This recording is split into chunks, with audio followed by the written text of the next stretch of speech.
You ever wonder where ideas and laws and rules come from? I mean, there's an old joke that when you see that label on the top of your snowblower that says, "Don't use the snowblower on the roof," could lead to hazard or even death. That the reason that is there is because some idiot actually tried to use the snowblower on the roof and ended up dead. And so the company got sued, and so the company now puts a warning label on it and says, "Don't try this at home because you're going to end up dead."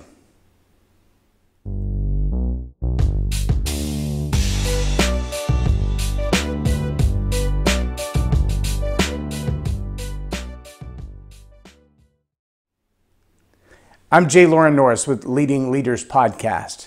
I think there are a lot of rules that are established that way. They come into being, they come into place because not following that rule leads to death, or it leads to stupid. It leads to people getting hurt, doing things that they shouldn't be doing, because you would have thought you wouldn't have to tell somebody that. It's just common sense. But that's not always the case. In fact, some rules are just, well, they're unspoken, but they're understood.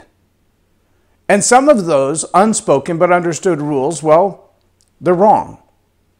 They were wrong when they came to mind, or they're stereotypical, but there's a reason that they're there, and maybe even the reason behind their being stereotypical is wrong. I'll give you an example.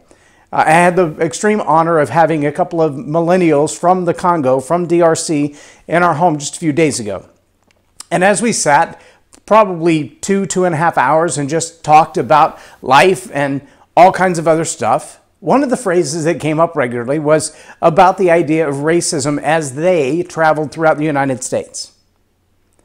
And the irony was, one of the young men said, and it was all sincerity, it wasn't any kind of the extreme statement, it was just in his conversation. He said, "I know I walk into some places as a black man, and I see the white man, and I know without any conversation he already hates me.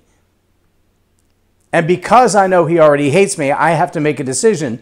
Do I rush him in order to create my own space? Do I push back instantly because I know he hates me? Or do I simply avoid him and hope that nothing bad happens?"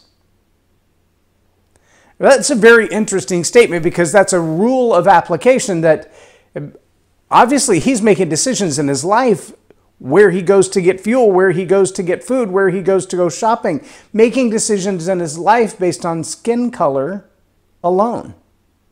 But it's an idea, it's a rule inside him, whether it's come from his culture or his own observations or his own experiences or some unwritten rule that no one's ever seen before. But he's making decisions based on that rule. He's making decisions about friends and about where he does business based on that rule. That's pretty significant. But then there are these other rules, like I've recently been paying a little more attention to this new evolution of economy in the CBD oil market. Personally, I have no interest in the market per se. I'm not interested in marijuana. I have no use for it. I've never tried it, never even tried it in my life. I have no interest in it.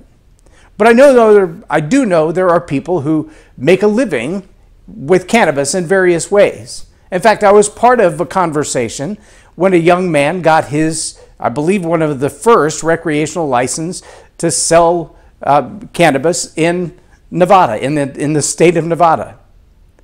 And it was an interesting thing, because his father's a very religious man, and the conversation was a little, I won't say hostile, but very abrasive, because on the one hand, it was a new law, meaning if you can apply for this and be legal to sell it, then you're no longer breaking the law. But the question came up even in our conversation, where did the law come from? Why was it illegal for so long to now be illegal? What changed? Is it no longer as dangerous as they once thought? Is that why it's not illegal anymore? Or is there a chance that the law against things like marijuana, cannabis, hemp, CBD oil, that the laws against it were actually written to protect the pharmaceutical industry and not to protect the people? I don't know the answer to that question, but it does cause us to ask, as leaders, people who are invested in the growth of our society and the well-being of people, where do these laws come from? Where do these rules come from? Where did they originate to begin with? How did we get here? from there.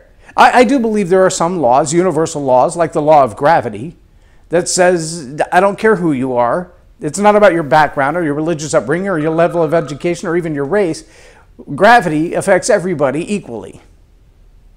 Everywhere on the planet, all the time.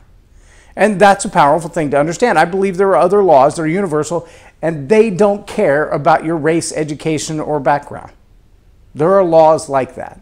There are also laws that are put in place by higher powers that protect us from operating a certain way. There are certain medicines, for an example, that are illegal in the United States, but they're not illegal in Canada or Mexico.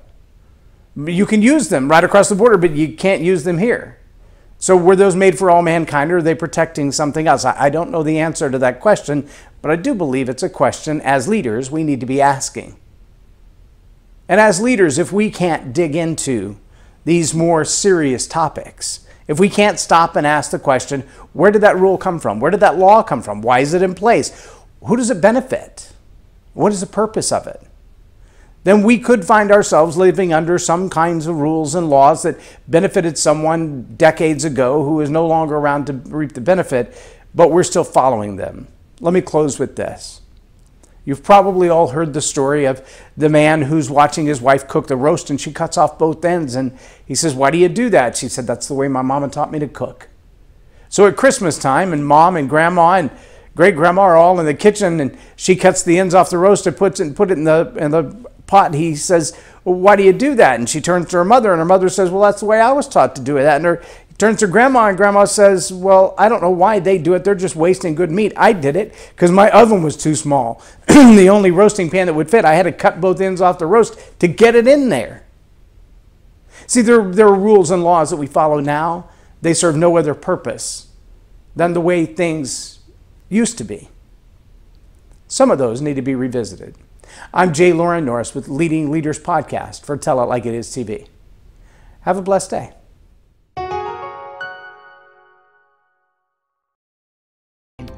If attitude is going to have a deep impact on your business and bottom line, make it a positive attitude with a positive impact. Visit jlorennorris.com/attitude hack